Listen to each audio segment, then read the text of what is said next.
तो hello guys, कैसे हो आप लोग। तो एपिसोड शुरू होता है हम लोग को होंगमिंग कॉन्टिनेंट के बारे में पता चलता है, जिधर की मौत हर जगह इंतजार करता रहता है। उधर तुम लोग जिधर भी देखोगे उधर बहुत बड़ा बड़ा बीस्ट का कंकाल ही पड़ा हुआ मिलेगा। फिर हम लोग उधर एक लड़की को देखते हैं जो कि दौड़ रही होती है और बोल रही होती है कि 3 दिन से मेरे पीछे ब्लैक रॉक पाइथन पड़ा हुआ है और मैं तब से दौड़ती ही जा रही हूँ। वो लड़की यूनियन सेक्स से होती है और वो अपने फर्स्ट जनरेशन एंसेस्टर को ढूंढने निकली होती है। उस लड़की का नाम चिंगचैंग होती है। फिर हम लोग दूसरे सीन में देखते हैं चिंगचैंग का मास्टर नीचे पड़े होते हैं और चिंगचैंग उनके पास खड़ी होती है। उसके मास्टर यूनियन सेट की साइकिल लीडर होते हैं और वो मर रहे होते हैं और वो मरते मरते कह रहे होते हैं कि उसके मास्टर उसको बोल रहे होते हैं कि अब तो मैं मरने वाला हूँ, इसलिए मैं मेरा एल्डर पोजीशन को तुमको दे रहा हूँ। उसके मास्टर बोल रहे होते हैं कि तुमको जैसे भी करके मेरे विल को याद रखना होगा और चिंगचिंग बोल रही होती है यस मास्टर। फिर उसके मास्टर बोल रहे होते हैं तुम हमारे सेट को कोई छोटा मोटा सेट की नज़र से मत देखना। चलो मैं तुमको कुछ पुरानी बातें बताता हूँ। जब हमारा सेट शुरू हुआ था तब हमारा सेट टॉप लेवल का था। सेंजिंग सेट जो कि बहुत ज़्यादा आज हीरो बनते घूमता है, वो हमारे पैरों के धूल के समान था। उस टाइम हमारे सेट में हमारा फर्स्ट जनरेशन एंसेस्टर था जो कि दिखने में बहुत ज़्यादा हैंडसम भी लगता था। उस टाइम पर हमारा एंसेस्टर बहुत ज़्यादा पावरफुल था और सारा सेट उसको देख के ही डर जाते थे। वो इतना इनक्रेडिबल था कि उसके जैसा हमारे कॉन्टिनेंट में कोई भी नहीं था। उस टाइम पर एंसेस्टर पैदा ही इनक्रेडिबल हुए थे और वो कल्टीवेशन करने के लिए 9 डेथ रिलेम को चले गए थे। 9 डेथ रिलेम में बहुत सारा बीस्ट भरे हुए रहते हैं और कोई भी उस जगह को एंटर करने से पहले 100 बार सोचेगा। मैं भी उधर गया था एंसेस्टर को ढूंढने के लिए, लेकिन मैं क्या करूं, उस जगह को देख के मैं रो पड़ा। मेरे पास कुछ ट्रेजर था इसलिए मैं जैसे तैसे करके बच के उधर से चलाते आया, लेकिन सच बता रहा हूँ वो जगह बहुत ज़्यादा खतरनाक है। एंसेस्टर जाने से पहले हम लोग एक टोकन दे के गए थे ताकि हम लोग कभी भी मुसीबत में पड़े तो हम लोग उनको बुला सकते हैं। और अभी मैं ये टोकन तुमको दे रहा हूँ, तुम जाके एंसेस्टर को ढूंढ के लाओगे। चिंग याद रखना, ये बहुत ज़्यादा इंपॉर्टेंट है। हमारे सेट को बचाने के लिए ये तुमको करना ही होगा। जब तक हमारा डिफेंस फॉर्मेशन है तब तक हम लोग ठीक हैं, लेकिन डिफेंस फॉर्मेशन टूटने से पहले जैसे भी करके तुमको एंसेस्टर को ढूंढना पड़ेगा, नहीं तो हमारा सेट नहीं रहेगा। अब तुम ही हमारा आखिरी साहब भरोसा हो। और उधर उसके मास्टर खत्म हो जाते हैं। चिंग ये सब देख के रोने लगती है और थोड़ी देर जाने के बाद अपना आंसू पूछ के बोलने लगती है कि एंसेस्टर 9 डेथ टेरिटोरी में बहुत साल पहले गए थे, मुझे नहीं लगता वो अभी तक जिंदा हो गए या नहीं हो गए। फिर सीन चेंज होता है और हम लोग एक पंछी को देखते हैं जो कि उस दुनिया का मॉन्स्टर होता है। वो मॉन्स्टर चिंग के सामने आ जाता है और चिंग उसको देख के बोलने लगती है कि अरे ये तो legendary monster purple dark spirit bird है। मैंने सुना है ये बर्ड इंसानों को खाती है और ये चाहे तो पूरा सेट को निगल सकती है। फिर उधर चिंग नीचे बैठ जाती है और रोने लगती है और बोलने लगती है कि क्या मैं इधर सच में एंसेस्टर को ढूंढते हुए इधर मरने वाली हूँ। आई एम सॉरी मास्टर, मैं आपकी बातों को पूरा नहीं कर पाई, मैं एंसेस्टर को शायद नहीं ढूंढ पाऊंगी। फिर वो बर्ड चिंग को अपने ऊपर बैठा लेती है और उधर से उड़ के चलने लगती है और चिंग ये देख के थोड़ा शौक हो जाती है और वो बोलने लगती है कि क्या ये बर्ड जो कि इंसानों को खाता है ये मेरे को नहीं खाने वाला है, ये तो मुझे उड़ा के किधर लेके जा रहा है। मैं कोई सपना तो नहीं दिख रही हूँ ना, मैं एक मॉन्स्टर के पीछे बैठी हुई हूँ। ओपन से उसको उड़ा के किधर लेके चली जाती है और एक जगह पर जाकर रोक देती है और बोलने लगती है कि मास्टर आपने जो बोला था मैंने कर दिया आपके काम को। चिंग बोलने लगती है क्या ये पंछी बात भी कर सकता है, मैंने कभी सोचा नहीं था। फिर हम लोग उस पंछी के मास्टर को देखते हैं जो कि कहता है ये तो अच्छी बात है, अभी तुम इधर से जा सकते हो। चिंग भी उसको देख लेती है और अपना नाम बताने लगती है और वो बोलने लगती है कि अगर आप मुझे इधर लेके आए हैं तो आप जानते ही होंगे कि मैं कौन हूँ। और चिंग अपने मन में बोल रही होती है ये आदमी कौन है। इसके सामने डार्क स्पिरिट बर्ड भी झुक रहा था। फिर वो चिंग का टोकन हिलने लगता है और उस आदमी की तरफ चलने लगता है और चिंग बोल रही होती है मेरे टोकन तुम कहाँ जा रहे हो। उस टोकन को आदमी पकड़ लेता है और बोलता है ये टोकन मेरा ही है। चिंग बोलती है कैसे हो सकता है, इसका मतलब तुम मेरे इंसिस्टर हो क्या। फिर हम लोग उस लड़के को देखते हैं जिसका नाम चेंग जुआन होता है। चिंग उसके सामने झुकने लगती है और बोलने लगती है कि मैं उनजे सेट की 990 साइकिल लीडर हूँ और मैं इधर आपको रिक्वेस्ट करने के लिए आई हूँ कि आप प्लीज़ हमारे सेट में फिर से चलिए और हमारे सेट को दूसरे लोगों से बचाइए। जुआन बोलते हैं तुम यूंजे सेट से हो, मैंने कभी सोचा नहीं था यूंजे सेट के लोग मुझे अभी तक याद रखे होंगे। उधर से मैं 1 लाख साल पहले चला आया था, लेकिन अभी तक वो लोग मुझे याद रखे हैं। चलो मुझे तुम्हारे सेट के बारे में और ज़्यादा बताओ, मुझे भी तो जानना है। फिर चिंग उसको बताने लगती है इमोर्टल शॉर्ट सेट जिसने कि ऑलमोस्ट उन लोग की ट्रुप को ऑलमोस्ट ख़त्म कर दिया था। जॉन बोलता है मुझे सेक्ट छोड़े बस 1 ही लाख साल हुआ है और तुम्हारे सेक्ट में इतना कुछ हो गया। तो बकवास इमोर्टल शॉर्ट सेक्ट की इतनी हिम्मत जो कि मेरे सेक्ट को छुए भी। उसके बाद चिंग थोड़ी शौक हो जाती है और बोलने लगती है कि एंसेस्टर ने इमोर्टल सेक्ट को ट्रेस बोला और उन्होंने ट्रांसमीटर के बारे में बोला था, लेकिन उसका मतलब क्या है। फिर चिंग जॉन अपना नाम बताने लगता है और बोलता है कि मैं इस दुनिया में ट्रांसमिटेड हुआ था। जब मैं इस दुनिया में ट्रांसमिटेड हुआ था तब मेरे साथ एक सिस्टम भी था। सिस्टम मुझे मिशन देता था, अगर मैं मिशन को कंप्लीट कर दो तो अब मुझे रिवॉर्ड भी देता था। जब तक मेरे साथ सिस्टम था मैं बहुत ज़्यादा पावरफुल था और सिस्टम के सहारे मैंने इतना बड़ा कॉन्टिनेंट भी खड़ा कर दिया था। जब मैंने इस कॉन्टिनेंट को बना के ख़त्म कर दिया था मैंने सोचा था कि मैं इस दुनिया को छोड़ के दूसरे दुनिया में चला जाऊँगा और उधर भी एक कॉन्टिनेंट खड़ा करूँगा। और हम लोग देख सकते हैं जॉन अपने सेट को छोड़ के चला जा रहा है और उसके पीछे कितने सारे लोग रो रहे हैं। और जॉन कह रहा होता है जब मैं उस जगह को छोड़ के चला जा रहा था पता नहीं उस सिस्टम के साथ क्या हो गया और सिस्टम मुझे छोड़ के चला गया। और जब सिस्टम शटडाउन हुआ जॉन नेक्स्ट लेवल बिल्कुल भी ब्रेक थ्रू नहीं कर पाया। सिस्टम शटडाउन होने के बाद जॉन बहुत ज़्यादा डरपोक लड़का बन गया था और तब से जॉन से भी ज़्यादा शक्तिशाली लोग उधर पैदा होने लगे। और जॉन बोल रहा होता है सिस्टम के जाने के बाद से मैं लूजर बन गया हूँ और मैं कुछ भी नहीं कर सकता हूँ। एक्चुअल सिस्टम के जाने के बाद से जॉन बहुत ज़्यादा डर गया था। अगर वो एक ऑर्डिनरी इंसान को भी देखेगा तो वो सोचेगा कि ये बहुत ज़्यादा पावरफुल आदमी है, इससे पंगा लेना मेरे बस की बात नहीं है। चिंग चिंग उसको देख रही होती है और बोल रही होती है सिस्टर क्या क्या बोल रहे हैं, मुझे तो कुछ भी समझ में नहीं आ रहा है। जॉन सोच रहे होते हैं स्ट्रॉन्गेस्ट लोग जो कि दूसरे कॉन्टिनेंट के होते हैं वो लोग आएंगे उसको मारने के लिए, इसलिए उसने नैनडेट तेरा दौर में छुपने का सोचा है क्योंकि उधर बहुत सारे बीस्ट रहते हैं और कोई भी उधर आने का सोचेगा भी नहीं। जॉन बस सोच रहे होते हैं सिस्टम के बगैर कुछ भी नहीं है, सारे लोग आएंगे और उसको मार देंगे। एक्चुअली सिस्टम ने उसको बोला था कि जॉन बहुत ज़्यादा पावरफुल लड़का है, लेकिन जॉन ने उसके बातों के ऊपर भरोसा नहीं किया। जॉन जब सोता था तब भी तो उसको सपना आता था कि कोई आएगा और उसको मार के चला जाएगा। एक बकवास इमोर्टल स्वॉर्ड सेक्ट भी आएंगे और उसका गला काट के ले जाएंगे। मेरे पास फ्लेम है, क्या मैं उन लोग को फ्लेम स्ट्राइक से मारूंगा। फिर जॉन के सामने सिस्टम अपेयर हो जाता है और सिस्टम को देखने के बाद जॉन थोड़ा शौक में पड़ जाता है। सिस्टम उसको बोलता है तुमको इस कॉन्टिनेंट को छोड़ने से पहले तुमको 6 मिशन दिया जाएगा। फिर सिस्टम उसको फर्स्ट मिशन देता है जो कि चिंग चैंग का मदद करना होता है, लेकिन जॉन चिंग चैंग को डायरेक्टली मदद नहीं कर सकता। चिंग चैंग को अपना प्रॉब्लम खुद ही सॉल्व करना होगा। फिर सिस्टम उससे पूछता है तुम इस मिशन को एक्सेप्ट करते हो क्या। जॉन उधर रोने लगता है और बोलता है फाइनली मुझे चांस मिल गया नेक्स्ट कॉन्टिनेंट में जाने का। और जॉन बोल रहा होता है कि सिस्टम ये कोई पूछने की बात है, तुम मेरे सामने आ गए, यही कितनी बड़ी बात है। चिंग चैंग उसको देख के बोल रही होती है सिस्टर आपको क्या हो गया है, लेकिन जॉन एकदम शौक में होता है क्योंकि 1 लाख साल बाद वो सिस्टम का शक्ल देख रहा है। चिंग चिंग अपने मन में बोलने लगती है एंसेस्टर को क्या हो गया, वो मुझे ऐसा क्यों देख रहे हैं, क्या एंसेस्टर को मुझसे प्यार हो गया है। लेकिन एंसेस्टर और मेरे बीच में बहुत ज़्यादा डिफरेंस है, क्या एंसेस्टर मुझे एक्सेप्ट करेंगे। फिर जॉन चिंग चिंग के सामने सडनली आ जाता है और बोलता है मैं एक्सेप्ट करता हूँ। और जॉन अपने मन में बोल रहे होते हैं मुझे जैसे भी करके इसका मदद करना होगा, उसके बाद ये सिस्टम मुझे रिवॉर्ड देगा। लेकिन इसको मैं डायरेक्टली मदद नहीं कर सकता हूँ, इसको खुद ही अपने पैरों पर खड़ा होना होगा और अपना मदद करना होगा। जॉन ने खुशी के मारे चिंग चैंग का हाथ को पकड़ लिया होता है और चिंग चैंग खुशी के मारे सोच रही होती है कि क्या सिस्टर हमारे रिलेशन को एक्सेप्ट करते हैं और उनको मुझसे प्यार हो गया है। ये सब होने के बाद चिंग चैंग ने उन दोनों के बच्चे के नाम भी सोच लिया होता है जो कि होता है चैंग चैंग। चिंग चैंग बस उन दोनों के प्यार के बारे में सोच रही होती है और जॉन बोलने लगता है कि बाय द वे जाओ सिस्टर बहुत ज़्यादा हार्ड है, क्या तुम भी हार्ड हो। चिंग चैंग अपने मन में सोचने लगती है अभी हार्ड का मतलब क्या है। फिर जॉन बोलने लगता है कि जॉन बोल रहे होते हैं क्या तुम उतना पावरफुल हो जो कि अपने प्रॉब्लम को खुद सॉल्व कर सके, क्योंकि मैं सेक की मैटर में फिर से इंटरफेयर नहीं करना चाहता, लेकिन टेंशन मत लो मैं तुम्हारा हेल्प जरूर करूंगा। फिर चिंग चिंग बोल रही होती है तो हार्ड का मतलब स्ट्रांग बनना होता है, मैंने कुछ और ही सोच लिया था। फिर चिंग चिंग बोलते इमोर्टल स्वॉर्ड सेक्ट के लीडर के पास फाइटिंग बॉडी है, मैं उस लीडर के सामने खड़ा भी नहीं रह सकती हूँ, मैं क्या फाइट करूँगी उससे। जॉन बोलते हैं तुमने तो सही बोला, स्वॉर्ड फाइटिंग बॉडी के सामने तुम तो कुछ भी नहीं हो। फिर चिंग चिंग अपने मन में सोचने लगती है कि एंसेस्टर मेरा हेल्प करेंगे और मुझे कोई ट्रेजर देने वाले हैं क्या, जिससे कि मैं बहुत ज़्यादा स्ट्रांग बन जाऊंगी और सबसे फाइट कर सकूंगी। एंसेस्टर का दिल सच में बहुत ज़्यादा सॉफ्ट है, ये तो मानना ही पड़ेगा। फिर जॉन बोलता है मैं तुमको पहनने के लिए कपड़ा दूंगा और उसको पहनने के बाद तुम फाइटिंग बॉडी से ज़्यादा सुंदर ही दिखोगी। ये सुन के चिंग चिंग का दिल ही टूट जाता है और एकदम शौक में पड़ जाती है। फिर जॉन उसका हाथ पकड़ के चलने लगता है और बोल रहा होता है चलो मेरे साथ, मैं तुमको पहनने के लिए कपड़ा देने वाला हूँ। चिंग चिंग बोल रही होती है मैं नया ड्रेस पहन के क्या करने वाली हूँ, नया ड्रेस पहनने के बाद थोड़ी ना मेरा कल्टिवेशन लेवल बढ़ जाएगा और अच्छा दिखने से और ना दिखने से क्या फ़र्क पड़ता है।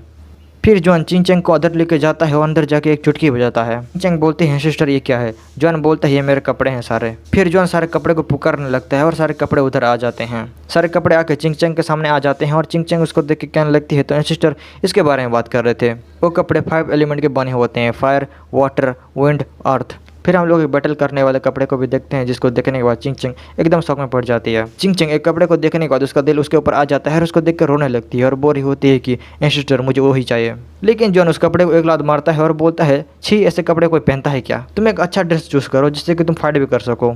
चिंग चिंग बोल रही होती है मैंने अभी तो चूज़ किया था, लेकिन आपने उसको लात मार के अभी तो तोड़ दिया ना। फिर चिंग चिंग के पास एक और ड्रेस आता है और वो ड्रेस बहुत ही कमाल का भी लग रहा होता है। चिंग चिंग उस कपड़े को देख के बोलने लगती है यार ये तो पॉइजन बॉडी वाले कपड़े हैं। बहुत सारे लोग जो कि लेजेंड होते हैं वो लोग कहते हैं इस पॉइजन बॉडी को एक पॉइजन असुर पहनता था, वो पॉइजन असुर अकेला 100 लोगों से फाइट कर सकता था और इतने सारे लोग से फाइट करने के बाद भी उसको एक खरोच भी नहीं आता था। मुझे नहीं पता कैसे, लेकिन ये ड्रेस तो मुझे जैसे भी करके चाहिए रे बाबा। उस कपड़े को देखने के बाद चिंग चिंग एकदम पागल हो गई थी और वो कहती है कि सिस्टर मुझे जैसे भी करके वो कपड़े तो चाहिए। लेकिन जॉन उसको भी तोड़ देता है और बोलता है कि इससे पहनने से अच्छा है तो तुम कपड़े ना ही पहनो।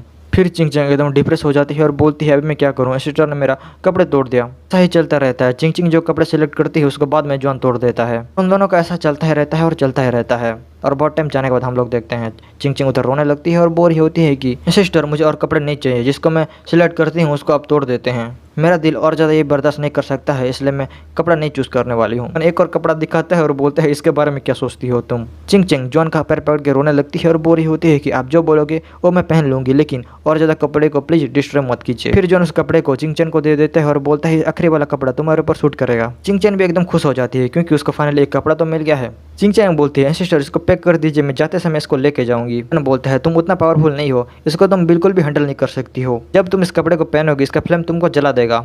ये सुन के चिंग चिंग एकदम डर जाती है और बोलती है क्या मैं जिंदा जल जाऊंगी। लेकिन ओवरऑल देखा जाए तो सिस्टर ठीक ही कह रहे हैं, क्योंकि मेरा कल्टिवेशन लेवल ही बहुत ज़्यादा लो है। तो मैं इस बैटल बॉडी को कैसे पहनूंगी और कैसे फाइट करूंगी? मैं तो अपने सेट की आखिरी उम्मीद हूँ ना। अगर इसको पहन के मैं फाइट नहीं करूंगी तो मेरे सेट के सारे लोग मरने वाले हैं। लेकिन कोई ना, अगर सेट के लिए मेरा जान भी चला जाए तो मैं करके ही रहूंगी। तो कहती है सिस्टर हाँ मुझे करना है, प्लीज़ मुझे कपड़े दीजिए। फिर जॉन भी बोलता है चलो ट्राई करके देखते हैं तुमको फिट आता है या नहीं आता है। चिंग चैन जब वो कपड़े पहनती है वो जलने लगती है और बोरी होती है कि सिस्टर अभी मैं क्या करूं। जॉन बोलता है तुम टेंशन मत लो, पहले ये तुमको बहुत ज़्यादा दर्द देगा लेकिन उसके बाद ठीक हो जाएगा सब कुछ। चिंग चैन ने जो कपड़े पहना होता है वो होता है सॉन यंग बॉडी। सॉन यंग बॉडी बहुत ज़्यादा पावरफुल होता है, लेकिन पहले ये बहुत ज़्यादा हॉट करता है, लेकिन एक बार बॉडी में फिट होने के बाद ये तबाही कर देता है। हम लोग चिंग चैन को देखते हैं जो कि उस कपड़े की वजह से आग में जल रही होती है और बहुत ज़्यादा दर्द सहने के बाद फाइनली वो कपड़ा उसके बॉडी के साथ फ्यूज हो जाता है। उसको पहनने के बाद चिंग चैन बहुत ज़्यादा सुंदर लग रही होती है और इसी के साथ ये वाला एपिसोड इधर ही खत्म हो जाता है। तो हेलो गाइस, कैसे हो आप लोग? तो एपिसोड शुरू होता है हम लोग देखते हैं चिंग चैंग जो कि नया कपड़ा पहन रही होती है, वो कपड़ा उसके साथ फ्यूज हो गया होता है। चिंग चैंग ने जो कपड़ा पहना होता है वो एक बैटल गॉड का बॉडी होता है। फिर चिंग चैंग जॉन को थैंक यू बोलने लगती है उस ड्रेस को देने के लिए। जॉन बोलता है चलो खड़े हो जाओ, ये बस एक ड्रेस ही तो है। फिर चिंग चैंग बोलती है जूनियर पहले मुझे सेट को वापस जाना पड़ेगा, क्योंकि हमारे सेट का सिचुएशन बहुत ज़्यादा क्रिटिकल है। अगर मैं उधर नहीं गई तो हमारा सेट खत्म भी हो सकता है। मैं आपको थैंक यू बोलने के लिए और किसी दिन आऊंगी, मैं आपको वादा करती हूँ। उसके बाद चिंग चैंग उधर से चलने लगती है, लेकिन जॉन उसको रोक देता है और कहने लगता है कि थोड़ी देर रुको, तुम अभी कहाँ जा रही हो? अभी भी मुझे तुम्हारे साथ कुछ काम बाकी है। चिंग चैंग बोलती है सिस्टर क्या बात है, मुझे बोलिए, जो कुछ भी हो जाए लेकिन आपके लिए कुछ ना कुछ तो करके रहूंगी, क्योंकि आपने मेरा बहुत हेल्प किया है और आपके लिए मैं कुछ भी कर सकती हूँ। अगर आप कह रहे हैं तो ये बात बहुत ज़्यादा इंपॉर्टेंट होगा। जॉन एकदम अजीब सा शक्ल बना लेता है और बोलता है कि क्या तुम कुक कर सकती हो? ये सुन के चिंग चैंग को एक बहुत बड़ा झटका लगता है। फिर हम लोग दूसरे सीन में देखते हैं डिनर टेबल में सारा खाना रेडी हो चुकी होती है और चिंग चैंग जो कि सारा खाना बनाई होती है वो बोल रही होती है कि हमारा सेट मरने वाला है और सिस्टर इधर खाना बनाने के लिए कह रहे हैं मुझे, लेकिन उन्होंने मुझे एक ऐसा ड्रेस पहनने के लिए दिया है, यह तो बहुत ही ज़्यादा अजीब है।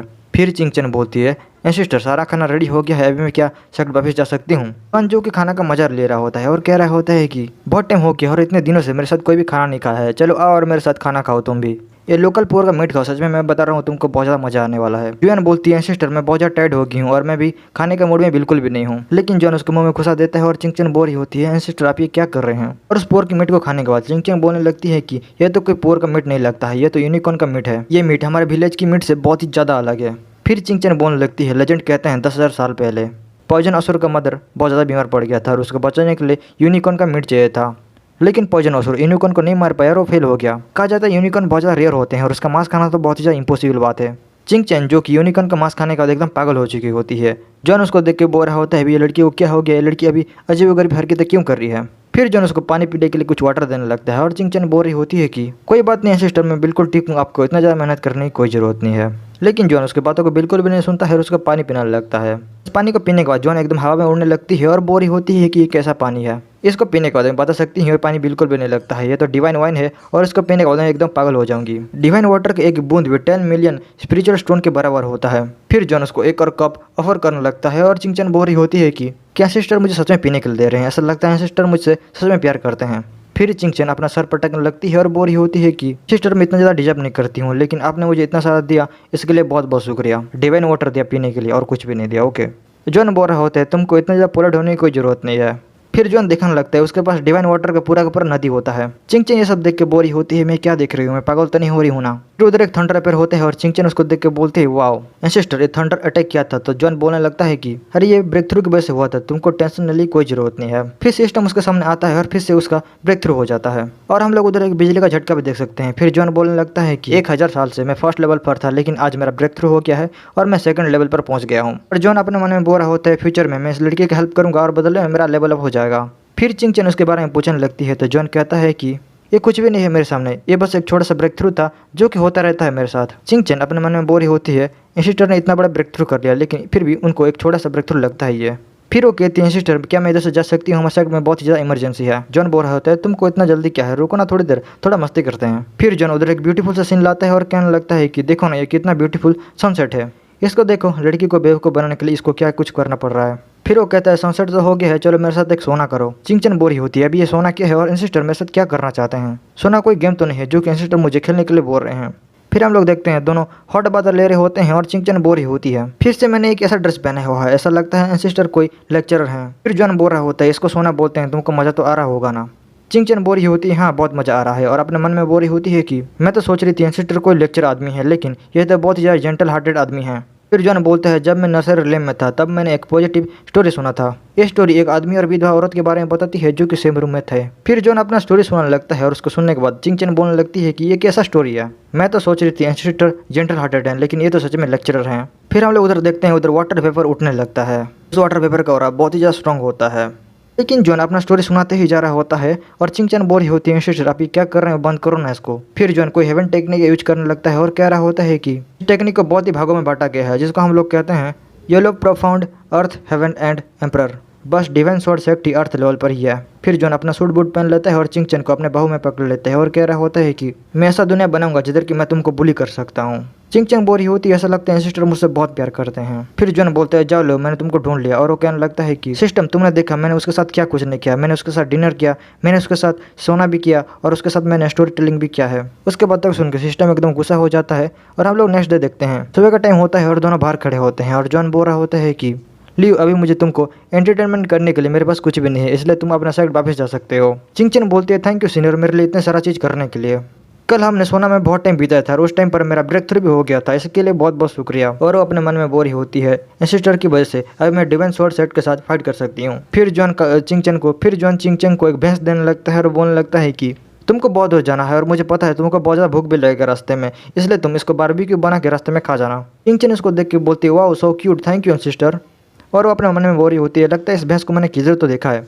फिर वो बाय बाय करके चलने लगती है और जॉन भी उसको देख के रो पड़ता है और बोल रहा होता है कि ठीक से घर जाना और डिवाइन स्वॉर्ड सेट की प्रॉब्लम को ठीक करके ही आना। फिर जब चिंगचन उधर से चली जाती है तो वो उधर नाचने लगता है और कह रहा होता है कि लीव चली गई है, अभी मैं अपना अंडरवेयर पहन के बर्ड के साथ खेलूंगा। फिर सीन चेंज होता है, हम लोग को एक बड़ा सा स्वॉर्ड दिखाया जाता है और वो स्वॉर्ड सेट होता है।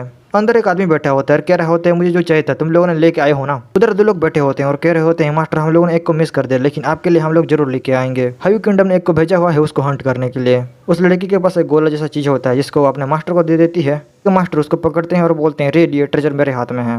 में डिवाइन स्वॉर्ड सेक्ट का मास्टर होता है और उसका नाम होता है जैंग उइमिंग। जब उस ट्रेजर को पकड़ता है उसके साथ कुछ होने लगता है और वो कह रहा होता है कि मेरे बॉडी के साथ क्या हो रही है। फिर हम लोग उइमिंग की बस को सुनते हैं जो कि कह रहा होता है, तुम डिवाइन स्वॉर्ड सेक्ट से बिल्कुल भी नहीं हो और मैं डिवाइन स्वॉर्ड सेट का मास्टर हूँ उइमिंग, इसलिए मैं तुमको कमांड देता हूँ तुम मुझे मेरा बॉडी वापस लौटा दो। फिर उइमिंग के साथ कुछ होने लगता है और उसका पर्सनालिटी चेंज हो जाता है और दूसरा पर्सनालिटी कहने लगता है कि तुम इतना ज़्यादा रूड क्यों हो रहे हो, टाइम हो गया है तुमको तुम्हारा रूडनेस के लिए पनिशमेंट देने का। फिर वो दूसरा पर्सनालिटी जो कि उइमिंग के शरीर में घुस गया होता है वो उइमिंग को बहुत ही बड़ा झटका देने लगता है। उइमिंग कह रहा होता है मुझे मेरा बॉडी नहीं चाहिए, लेकिन मुझे छोड़ दो प्लीज। फिर उसके अंदर का आदमी कहने लगता है, मेरे पावर धीरे धीरे करके बढ़ रहा है, मुझे और चाहिए और भी ज़्यादा चाहिए। फिर वो ऑर्डर देने लगता है और कहता है कि इमोर्टल सेक्ट कल हमारा होना चाहिए। दोनों लोग जो कि उसको वफादार होते हैं वो लोग कहते हैं हाँ हो जाएगा। फिर हम लोग दूसरे दिन देखते हैं वो लोग आगे होते हैं इमोर्टल सेक्ट में हमला करने के लिए और उन लोगों ने इमोर्टल सेक्ट का सील भी तोड़ दिया होता है और उधर के लोग कह रहे होते हैं कि हमारा एरिया टूट गया है, ये तो बिल्कुल भी अच्छी बात नहीं, हमको जल्दी करना होगा। फिर उधर के आदमी लोग चिल्ला चिल्ला कहने लगते हैं, डिवाइन स्वॉर्ड सेक्ट आ गया है हमारे ऊपर हमला करने के लिए। उधर बहुत सारे लोग इंजर्ड हो गए होते हैं और कितना का तो बॉडी पार्ट भी उड़ गया होता है। उधर एक आदमी उड़ते हुए आता है और कहता है, मेरे भाई और बहनों तुम लोग अभी तक नहीं गए क्या? तुम्हारे सेक्ट का मास्टर जो कि डर के भाग गया है, तुम लोग हमारी तरह डिवाइन स्वॉर्ड सेक्ट को क्यों ज्वाइन नहीं कर लेते? इस लड़के का नाम एचएन होते हैं और नीचे खड़े हुए इमोर्टल सेट के लोग कह रहे होते हैं कि एचएन तुमने हमारे सेट को छोड़ के डिवाइन स्वॉर्ड सेक्ट ज्वाइन कर लिया और अभी तुम आ गए हो खुद के सेट के ऊपर हमला करने के लिए, इसलिए हम सब लोग तुमको कर्ज देते हैं, तुम तड़प तड़प के मरोगे। एचएन उधर हंसने लगता है और अपने चमचों को बोलता है उन सारे लोगों को मारने के लिए। फिर उन लोगों के सामने एक बूढ़ा आदमी आ जाता है और कहता है, हमारे सेट का कोई भी तुमको बिल्कुल ही माफ नहीं करने वाला है। और बूढ़ा आदमी एल्डर ल्यू होता है और बहुत ज़्यादा इंजर्ड भी लग रहा होता है। पीछे के लोग भी कह रहे होते हैं, एल्डर ल्यू आप बहुत ज़्यादा इंजर्ड हैं, आप ऐसे फाइट नहीं कर सकते हैं। फिर एल्डर ल्यू एचएन के ऊपर हमला कर देते हैं, लेकिन एचएन के सामने एक लड़का आ जाता है और एल्डर ल्यू के बार को रोक देता है। उस लड़के का नाम जैंची होता है और लड़का बहुत पावरफुल भी होता है। उसको देख के उधर के लड़के लोग भी कहने लगते हैं, जैंची ये तो बहुत ज़्यादा पावरफुल लड़का है, हमारा एल्डर तो बहुत ही ज़्यादा इंजर्ड है, उससे कैसे फाइट करेंगे? फिर जैंची जो कि स्ट्रॉन्गेस्ट स्वॉर्डमैन होता है वो एल्डर के ऊपर हमला कर देता है। उधर के लोग एल्डर को देख के रो रहे होते हैं और एचएन हंस रहा होता है। जैंची बोलता है, तुम्हारा मास्टर खत्म हो गया है, जाओ और जाकर तुम्हारा मास्टर की बॉडी को ले लो अगर तुम लेना चाहते हो तो। और हम लोग नीचे एल्डर ली को भी देखते हैं जो कि खत्म हो चुके होते हैं। उधर के लड़के लोग एल्डर की बॉडी को घेर लेते हैं और कहते हैं, हमारे टीचर की बॉडी को टच भी मत करना। एचएन उन लोगों पर हमला कर देता है उसके मास्टर की बॉडी को लेने के लिए, लेकिन रुको उसके मास्टर तो अभी तक जिंदा है और फाइट के मूड में भी हैं। तो बोलते हैं जिगरा जो कि मरते हुए भी अपने स्टूडेंट को बचाना चाहता है। अंडर लीव बोल रहे होते हैं, मैं अपने सेट का आखिरी चांस हूँ, अगर मैं मर गया तो कौन फाइट करेगा मेरे सेट के खिलाफ? एचएन उनके ऊपर हमला कर रहा होता है, लेकिन अचानक से एचएन के ऊपर एक बहुत बड़ा झटका लगता है और उसके बाद एचएन जाके एक बहुत बड़ा पिलो से टकरा जाता है और वो पिलो चूर चूर हो जाता है। उधर के लोग ये देख के शौक हो जाते हैं कि कौन है जो कि एचएन के ऊपर हमला कर सकता है। फिर हम लोग एचएन को देखते हैं जो कि खत्म हो गया होता है और नीचे पड़ा होता है। मास्टर चिल्ला के बोलने लगते हैं क्या एचएन खत्म हो गया। फिर उधर चिंग चैंग की बहुत ही बड़ी शानदार एंट्री होती है और बोरी होती है कि 100,000 ईयर साल पहले स्वर्ग से एक एकदम छोटा सा सेट हुआ करता था। हमारा इमोर्टल सेट के सामने तुम्हारा सेट कुछ भी नहीं था, लेकिन अभी तुम लोगों का हिम्मत कैसे हुआ मेरे मास्टर को छूने का भी। भाई साहब लड़की बहुत ही ज़्यादा हॉट लग रही है। भाई लोग इसके ड्रेस को देखो, मैं देख के पागल हो जाऊंगा। अगर वीडियो में पूरी नहीं आता है तो मैं कम्युनिटी पोस्ट में डाल दूंगा, तुम लोग घूर घूर कर देख लेना। और नीचे भैंस भी हो जिसको जॉन ने दिया था, और भाई भैंस भी क्या लग रहा है। और इसके साथ ये वाला एपिसोड इधर ही खत्म हो जाता है और शायद ये आखिरी चैप्टर था। ये नया मांगा है इसलिए इसका नेक्स्ट चैप्टर कब आएगा पता नहीं, लेकिन जब आएगा टेंशन मतलब मैं डाल दूंगा।